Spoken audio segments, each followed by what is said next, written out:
Hi guys! Kung mahilig kayo sa manok or sa chicken, ayan guys, for today's video ay gagawa ako guys ng sweet asado manok.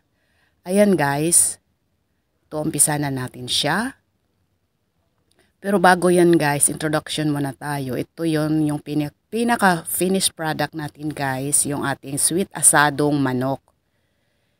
Medyo copyright ito guys, copyright. Copycat ako nito guys kasi hindi din ako masyadong magaling or hindi rin ako masyadong maalam sa pagluto ng asadong manok. So medyo nag-research ako guys kung paano siya ihanda o iluto kasi medyo nagsasawa na rin ako sa puro prito na lang, prito doon, prito dito, prito doon, ganyan-ganyan. So gawan ko siya ng panibagong luto naman. So yan ang ating sweet asadong manok.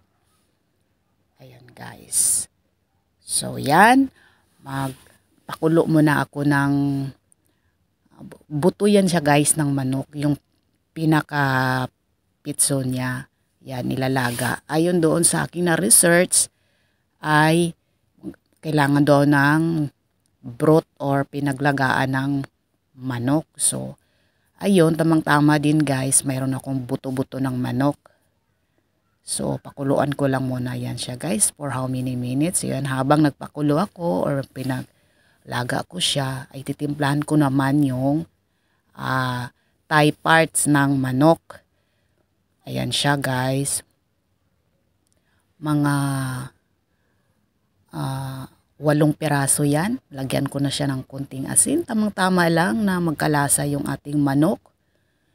Tapos lalagyan ko rin siya ng pamintang durog. Pangpaalis din yan siya ng langsa. Ayun. Lamas-lamasin lang natin ng maigi na mapunta talaga siya sa laman ng manok. Naghugas naman din ako dyan ng hindi na ako nag-gloves kasi mas prepare kung walang gloves. Mas nalalamas ko siya ng maigi. Mayroon naman akong gloves guys pang luto. Di ko lang nagamit. Di ko lang ginagamit siya. Hugas lang ako muna ng kamay bago ko yan siya ginilamas. Takpan natin siya itabi. At yan, sinicheck ko na yung nilaga ko. Pinakulo ko. Okay na siya guys. Ayan. Sa tingin ko, nandyan na yung lasa. So, nagpainit na ako ng kawali, mga 2 kutsarang mantika. Yan, kasi para lang hindi dumikit yung ating manok. Ipiprito natin yung bawat side guys, yung bawat kabila ng siguro mga 5 minutes. Magkunting golden brown lang siya, bawat side. So sa puntong yan, medyo nadikit pa siya, medyo hindi pa siya talaga brown, medyo hilaw-hilaw pa yung kabilang side niya. So hintayin lang muna natin siya ng ilang minuto bago natin siya baliktarin. So kung madikit pa, ibig sabihin kulang pa yan. Okay na siya guys kasi hindi na siya nadikit. Yun. Ganun lang ang gagawin natin sa ibang mga part hanggang matapos natin siyang iprito lahat. Yan. By batch yung ginawa ko guys. 4-4 bawat salang. So yan, ulit-ulit lang natin hanggang matapos yung lahat ng manok.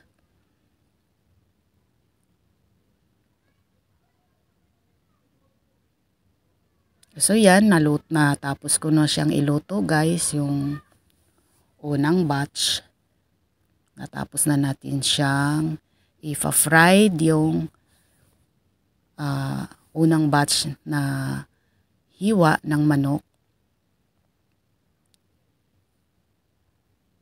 Tapos mamaya-maya kaunti isunod naman natin yan, yung pangalawang batch.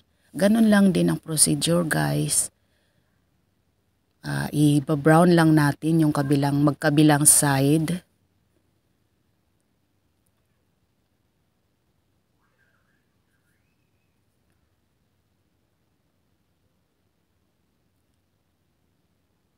Pagkatapos niyan ay alisin natin yung sobra na mantika.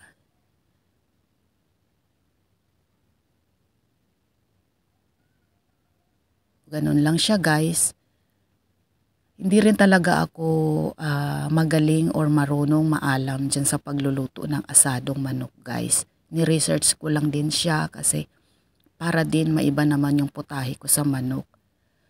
Sa panahon kasi ngayon kung lagi na lang baboy, mas mataas din ang baboy, yung presyuhan ng baboy. So ayan guys, tinanggal ko na yung sobra na mantika. Diyan ko na rin siya ginigisa yung buo na bawang. Ayan guys, tapos star anise. Ayan, kung magtataka kayo guys kung bakit buo. Kasi mamaya guys, pag naluluto na yan siya, pag nalagaan nakasabay noong manok, nalalambot na yan siya guys, napipisa. Yan. Yan, tapos ayan na yan, nilagay ko na yung pinaglagaan ng manok, yung kanina na nilaga ko na manok. Ayan, ayan siya guys. So, isusunod na natin yung ating panimpla dyan. Yung ating asukal. Halu-haluin lang muna siya natin guys. Ayan, yung ang ating brown sugar. Tapos i-mix lang natin siya.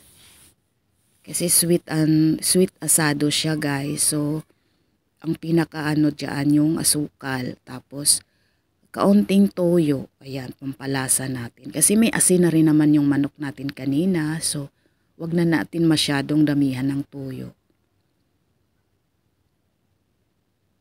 Tapos halo-haluin lang natin siya ng bahagya. Tapos hanggang pakuluin.